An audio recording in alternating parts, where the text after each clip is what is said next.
Mina olen Margit Ilves ja teen teile väikese ülevaate sellest, mida hõlmab endas Euroopa Horisondi 3. sammas.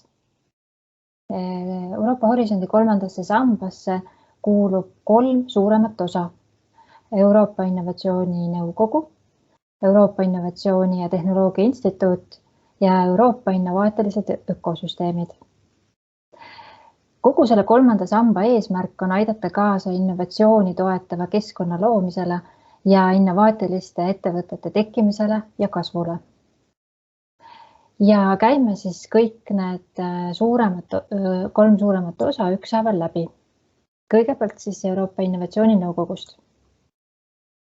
Siin on nüüd omakorda jälle 3 põhilist toetusskeemi, mis katavad ära kogu sellise innovatsiooni ahela alates kõige varasematest tehnoloogia valmiduse tasemetest kuni siis päris lõpuni välja. EIC Pathfinder, EIC Transition ja EIC Accelerator on need 3 skeemi ja oluline on siit teada veel seda, et kõigil nendel 3 skeemil on olemas avatud taotlemine ehk siis nii-öelda vaba teema kui ka siis temaatilised voorud. Need on siis ette antud teemadel taotluste esitamise võimalus. Ja nagu ma ütlesin, see katab ära, EIC katab ära kogu innovatsiooni ahela ja indikatiivselt on nad jaotunud niiviisi, et EIC Pathfinder on siis tehnoloogia valmiduse tasemed 1–4, aga see ei tähenda tegelikult seda, et kõik taotlused peaksid hakkama tasemest 1 ja lõpuks siis projekti lõpuks jõudma välja tasemele 4, vaid see on selline hinnanguline vahemik. Nii, EIC Pathfinder on siis, tegemist on teadusprojektidega, mida toetatakse ja need projektid peavad olema väga ambitsioonikad, väga kõrge riskiga. Ja nende eesmärgiks peaks olema välja töötada radikaalseid tulevikutehnoloogiaid globaalsete väljakutsete lahendamiseks ja tulevikus, ehk siis kui need tehnoloogilised lahendused saavad valmis, peaks neil olema uute turgude loomise potentsiaal. Aga nagu öeldud, tegemist on väga varajase faasi teadusprojektidega. Toetus ühe projekti kohta võib olla umbes ligikaudu 3 miljonit eurot ja toetuse määr on kõigile taotlejatele 100%. Taotluse esitamiseks projekti elluviimiseks tuleb kokku panna konsortsiumis, kuhu kuulub siis vähemalt 3 partnerit 3 erinevast Euroopa Liidu riigist või raamprogrammiga assotsieerunud riigist. Ja sihtgruppideks on nii ülikoolid, teadusasutused kui ka innovaatilised ettevõtted, aga tegelikult ka muud tüüpi organisatsioonid, kui neil on mingi sisuline panus sellele projektile anda. Nüüd lisaks sellele toetusele on võimalik projekti jooksul taotleda ka täiendavat 50 000 eurost toetust ja see on siis selleks, et uurida, teha selgeks nii-öelda jätkuprojektide ja jätkuarenduste potentsiaal. Nagu öeldud, lisaks vabale teemale on olemas ka temaatilised voorud. Neid teemasid ma siit täpselt ette lugema ei hakka, küll aga märgiksin ära, et tingimused siin temaatilistes voorudes on natukene teistsugused, ehk siis siin ei ole vaja tingimata kokku panna konsortsiumi, et võimalik on taotleda ka üksiktaotlejal ja toetuse suurus on natukene suurem, kuni 4 miljonit eurot. Tähtaeg jäi siin märkimata eelmisel. Temaatilistel voorudel tähtaeg on oktoobris, 19. oktoobril ja enne seda ilmuvad veel sellised spetsiifilisi nõudeid ja neid teemasid avavad dokumendid. Need ilmselt saavad kättesaadavaks millalgi juunikuu jooksul. Aga EIC Open on avatud juba nüüd, ehk siis ta avatakse 1. märtsil ja taotluste esitamise tähtaeg on 4. mail.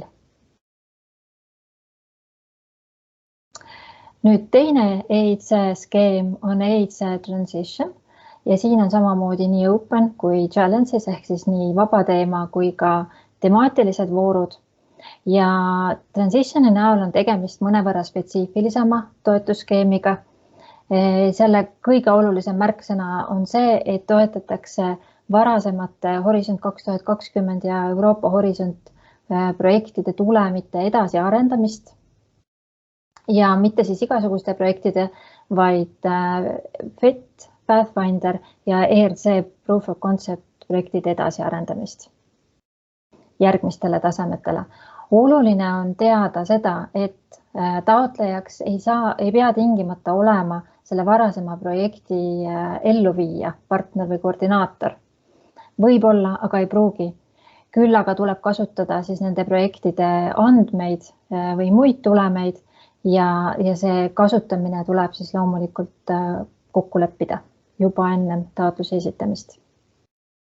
Ja teine oluline märksõna on see, et ärikomponent on Transitionis juba oluline, et seda vaadatakse nii hindamisel kui ka intervjuudel, mis toimuvad siis ühe hindamise osana.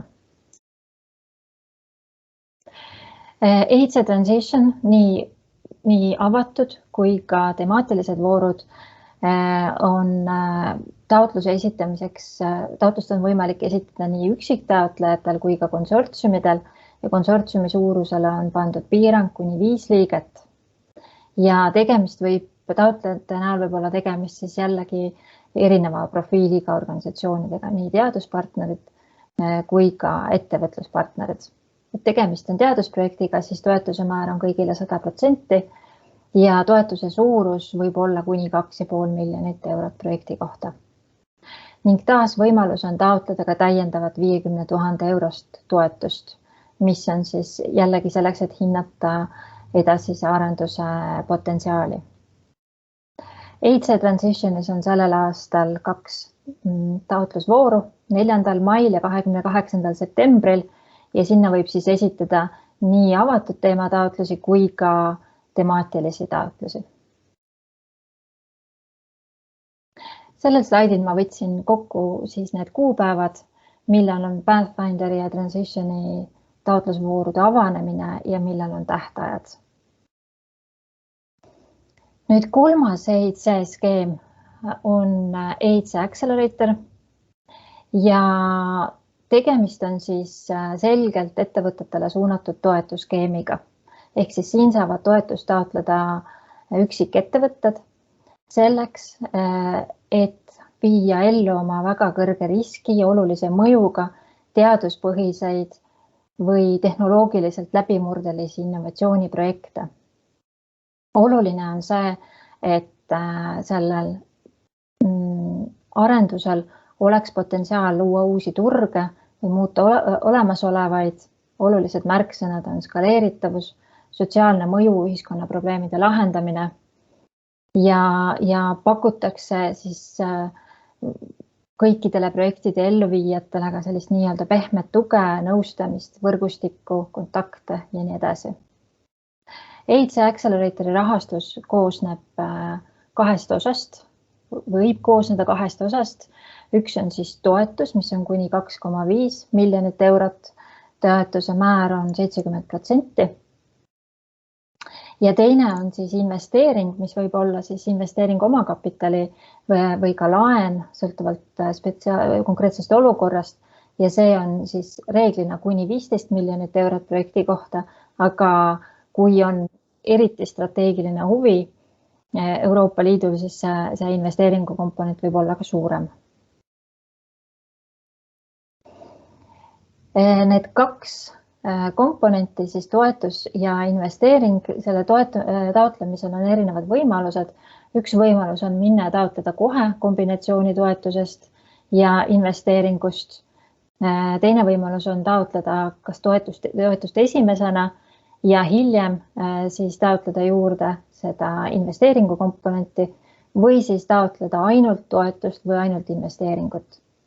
Oluline on teada, et kui taotlete ainult toetust, et siis tuleb taotluses väga veenvalt ja selgelt ära näidata, kuidas te plaanite katta omafinantseeringu osa ja kust leiate vahendid selleks, et hiljem see toode, teenus või protsess, mida te arendate selle projekti käigus ka turule tuua. Ehk siis, kui investeeringu komponent oli mõeldud just sellest tehnoloogia valmidustaseme 9+ tegevusteks, siis siin te peate ära näitama, kust te need vahendid leiate. Ehituse Accelerator on pidevalt avatud, et siin on lühitaotlus ja täistaotlus ning intervjuu on need 3 põhilist taotlemise etappi, et lühitaotlusi saab esitada kogu aeg ja neid hinnatakse jooksvalt. Täistaotluste esitamiseks on sellel aastal 3 kuupäeva, nüüd märtsi lõpupoole, juuni keskel ja oktoobri alguses. Nagu ütlesin, ka EITSE Acceleratoris on olemas oma temaatiliste projektide esitamise võimalus. Siin on sõnastatud 2 laiemat teemat, aga nagu näha, siis nad hõlmavad endas väga erinevaid laia skaalat valdkondi.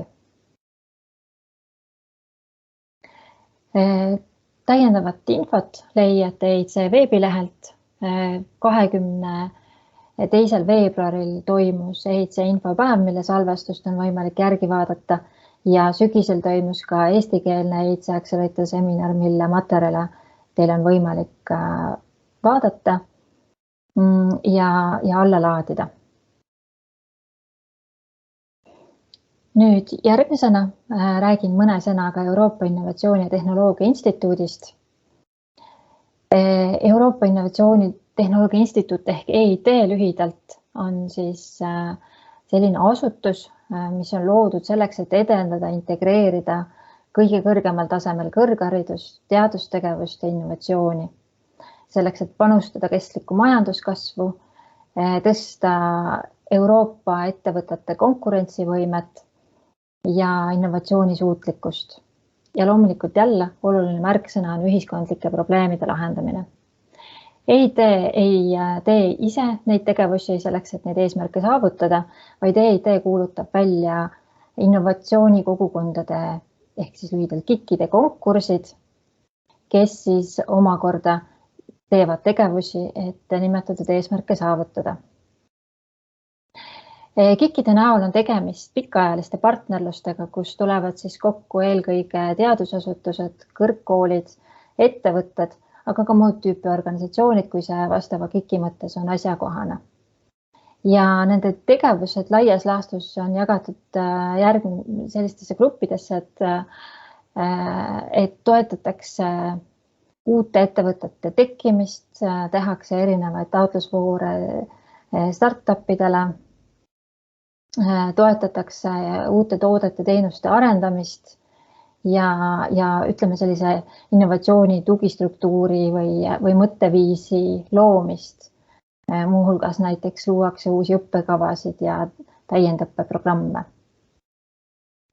Tänasel päeval on olemas 8 temaatilist KIK-i erinevates teemavaldkondades, energia, keskkond, digi ja nii edasi. Aga praegu on käimas konkurss 9. KIK-i loomiseks, mis on siis, saab olema kultuuri- ja loomevaldkonna KIK ja see konkurss on avatud kuni 24. märtsini, mis aga ei tähenda seda, et selle KIK-iga ei võiks hiljem liituda. Peaaegu kõikidel KIK-idel on olemas ka Eesti piirkondlikud nii-öelda hubid, rakukesed, kellega saab ühendust võtta ja KIK-ide võimaluse kohta uurida. Ja hiljuti toimus meil ka EIT KIK-ide võimaluse tutvustav webinar, mille slaidid ja salvestust saate ka Teadusagentuuri kodulehelt vaadata. Ja kõige viimaks mõne sõnaga ka sellest 3. Euroopa Horisondi 3. samba osast Euroopa innovatsiooni ökosüsteemid.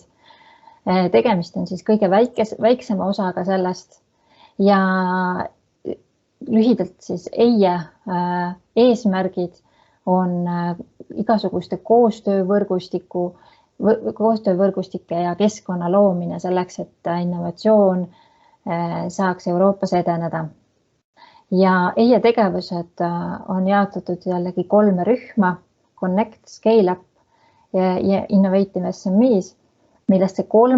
on siis tegelikult Eureka ja Euroopa Liidu ühisprogramm Eurostars 3, kus rahastatakse koostööprojekte innovaatiliste toodete arendamiseks. Ja sellel 2022. aastal on EIS tulemas 6 taotlusvooru, mis siis laias laastus on jagatud, nagu ma ütlesin, võrgustikele loomisele. Ja siin siis peetakse silmas nii horisontaalselt kui ka vertikaalselt ka riiklike rahvusvaheliste võrgustike omavaheline sidumine ja koostöö loomine. Siis laiemas mõttes ka ettevõtlusharidus on siin fookuses, kus siis osalema on oodatud hoopiski kutsekoolid ja kõrgkoolid ja avalik sektor. Sotsiaalsed väärtused, sotsiaalne innovatsioon leiavad rahastamist ja siis investorvõrgustike arendamine, et kus siis soovitakse tuua kokku erinevad kiirendid, hubid, pargid ja nii edasi, et sellised, kes siis osalevad innovaatiliste ettevõtete rahastamisel. Et täpsemalt saab siis lugeda juba siit samast nende linkidelt leida need taotlusvoorude info või siis küsida minust ise. Ja lühidalt kokkuvõttes ongi see Euroopa Horisondi 3. samba kohta kõik. Kui teil tekkis mõtteid või täiendavaid küsimusi, siis võtke kindlasti ühendust. Aitäh teile kuulamast!